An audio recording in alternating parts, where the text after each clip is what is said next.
Peace. What's good? What's good? What's good? What's good? Yeah, I want to talk about alchemy briefly. Want to talk about alchemy. All right. Alchemy has become really popular nowadays. We living in a time where a lot of information can travel very fast. The availability of certain information and certain concepts. A lot of people want to spread information even more as of today, and a lot of people want to get into teaching. Okay, and some people don't have no damn no damn even right to even be trying to teach. But that's just another topic for another day.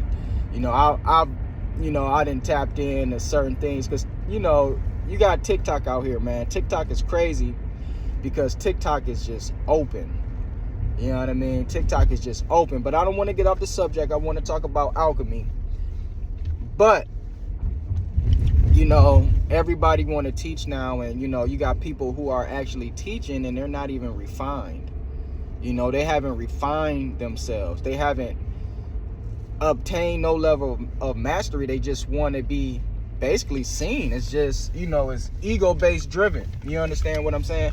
So anyways, let's talk about alchemy. What is alchemy? Alchemy is essentially, it is transforming a base metal into gold, right? This is transforming a base metal into gold. All right. And alchemy, the term alchemy, all right, gotta go, we gotta talk about the basic stuff. So, of course, alchemy comes from alchemit, right? When the Arabs invaded Egypt, okay? When the Arabs invaded Egypt, yes, they wasn't always there. When the Arabs invaded Egypt, all right, they called it alchemy. Alchemit. It's where you get alchemy from, because this is where this philosophy originated from. Okay, this is where this philosophy originated from. So nowadays you have what they're calling the indigenous people of Egypt.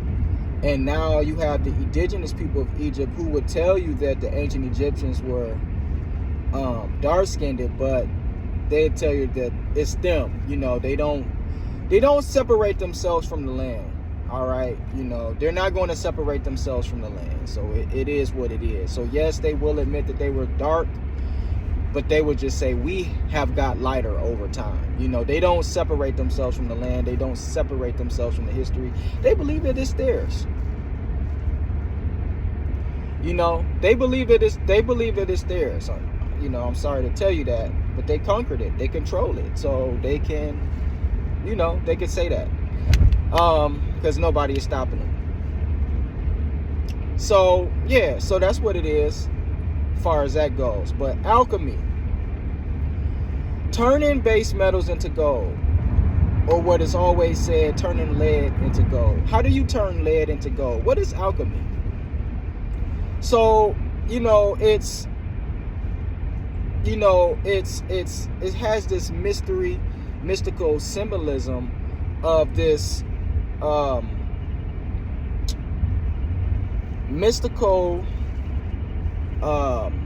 adept, I guess you could say, finding out ways and coming up with this process to actually turn lead into gold. And however, alchemy is where you get chemistry. Okay, it's where you get the study of, the study of the elements. All right, and there is situations where somebody is turning lead into gold. I've seen now that they can make,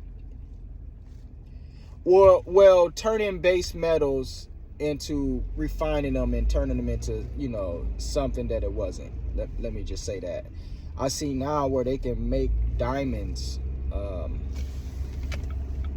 where they can create diamonds now. They have machines that can create diamonds. You see what I'm saying? So, you know, that's alchemy. So what is alchemy? A good place to start would be the Kabbalion.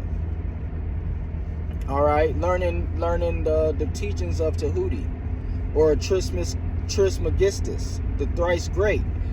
All right, or Hermes. All right, these are different code names for Tahuti, who was essentially an aspect, a polarized aspect, a universal aspect that deals with divine intelligence, divine writing. All right, deals with teaching, information. Okay, it's also where you get Mercury from. All right, and so, you know, this is a good place to start. But what is alchemy? Turning base metals into gold. Okay, and the symbolism is, you know, is the scientist or the adept or the mystic in the dungeon or in his lab, turning this lead into gold. All right, and they're said to be the Philosopher's Stone. And this Philosopher's Stone is the tool that is used to turn this lead into gold, or turn this base metal into gold. But it's symbolism. So it's actually talking about the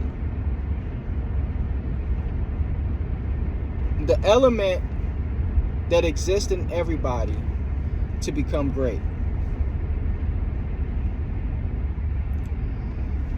And it's taking that element and it's making it, and it's taking it and it's making that element flourish and turn into gold. All right, so it's nourishing that seed and taking that seed and cultivating that seed. So you got to understand, we all know about vibration, and we all know about frequency, and we all know about energy. All right, me myself personally, I have high energy. I have high energy. I'm always in a good mood for no reason. I'm always in a good mood. You know, I'm around the house, I'm singing, I'm acting silly.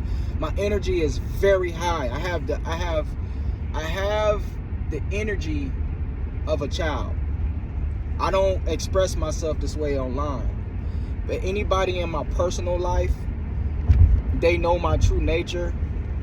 They know who I am for real. I have very high energy. Very, very high energy. And this is kind of the basis of this conversation, is that alchemy. All right, I'm kind of being long-winded, but I'm trying to paint the picture. I can go into the room and I can change the energy of the room. That's alchemy. That's my energy. That's my energy affecting everybody else. I can change the energy in the room. High energy. I'm not talking, you can change the energy in the room negatively too. You know what I'm saying? You could turn the energy in the room negatively too.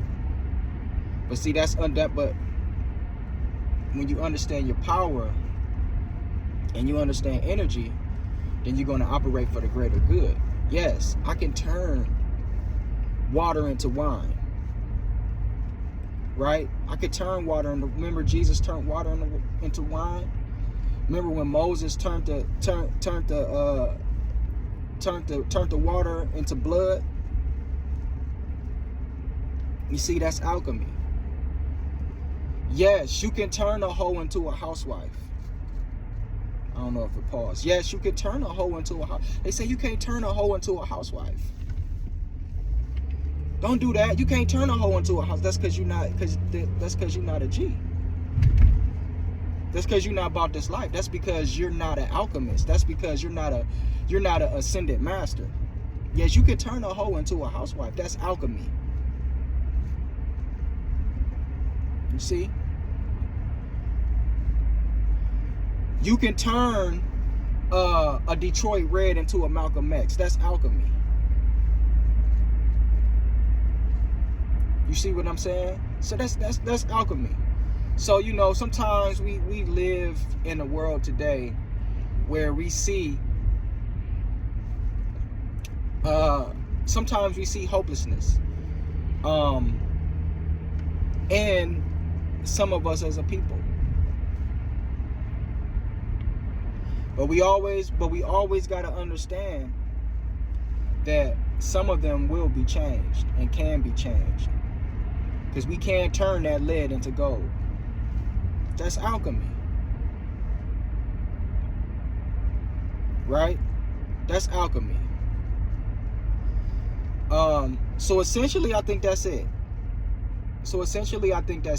I can't think of anything else that I really want to say on this freestyle about alchemy. Yeah, on this freestyle about alchemy. So yeah, of course the Kabbalion. Right? Of course the Kabbalion, you know, that's where they got the idea to make the movie The Secret. Remember The Secret? That spoke about the law of attraction, that talked about vibration, that talked about energy, that talked about the power of the thoughts, power of your thoughts, and all of these different things, which is a very good movie. Yeah, that came out of the Kabbalion.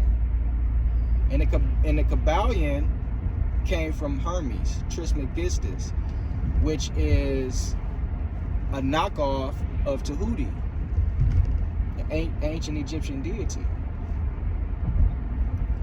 And you got to understand that a lot of this information also comes out of the Bible. Comes out of the Bible, man. Comes out of the Bible. The Bible is a storehouse of a lot of information. A lot of mystical information. A lot of mystical information is in the Bible. People, you know, I don't see anything wrong. A lot of people, you know, a lot of these teachers out here, man, they're teaching really wrong.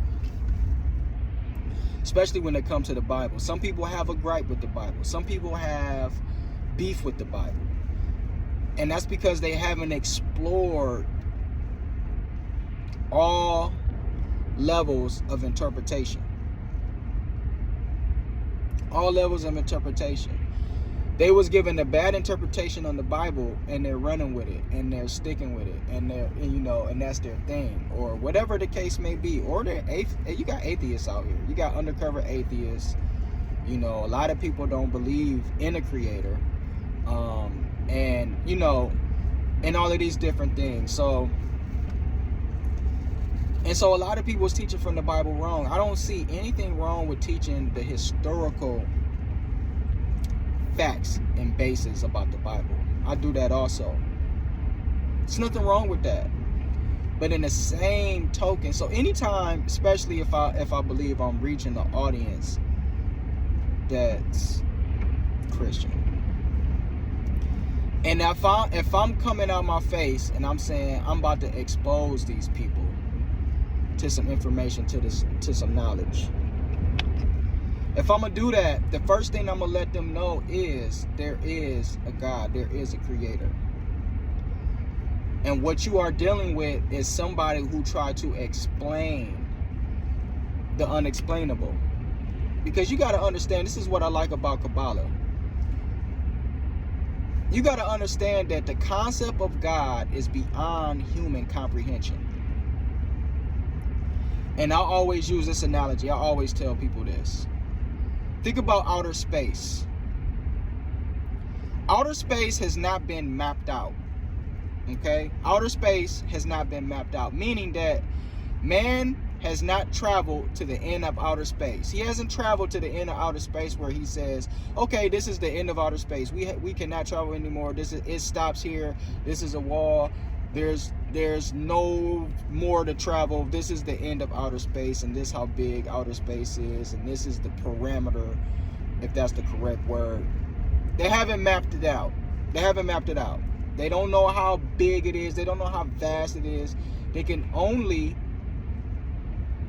guesstimate, right? Yeah, they mapped out the earth. They've been to every nook and cranny on the earth. And so they know how big the earth is. They mapped the earth out. But outer space, they haven't. They haven't been to the end of outer space. They haven't been to the end of the universe. They don't know where it ends. So I say that to say this. If man can't comprehend or doesn't have the technology to measure the universe in its totality, how could he comprehend the creator of all things? See, we're not talking about a demiurge. We're not talking about something that the universe created. We're not talking about a demiurge. We're talking about the creator. We're talking about the supreme being, the creator of all things.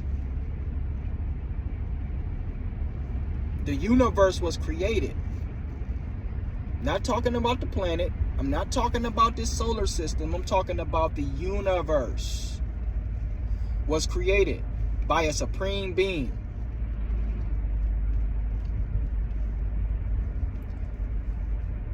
And if the universe is too vast for you, how can you comprehend God? You see? And so what happens is people take man's interpretation of God. Man's interpretations of God doesn't always line up to the supreme being or the essence that created all things. Okay? Sometimes it don't line up. And so they take man's interpretation of God and use that as an out to say there is no God. Okay? And so really there are many gods, because if you look at the etymology of the word, you understand God is that which is evoked. All right? So therefore it's many gods. But when you're talking about the supreme being, when you're talking about the essence that created all things, right? Man is too small to comprehend that. How could you you are too small, you are incapable, you are not that important. Let's just put it that way. You are not that important. So get over it. All right? So get over it. You're not that important. And yeah, I think I'm gonna shut it down because I don't even remember how I even got to this point. You know what I mean? I was just really supposed to be speaking on alchemy. I don't even know how I got to this point, to be totally honest with you. I don't know how I got to this point, family. But alchemy, yes, alchemy. Alchemy, alchemy. Meditate on alchemy. Meditate on alchemy. All right? Meditate on alchemy. It is a very, very, very real and very profound science that can be used and utilized at all times with us as a people. Okay? With us as a people. So that's it. I'm out. Y'all be good.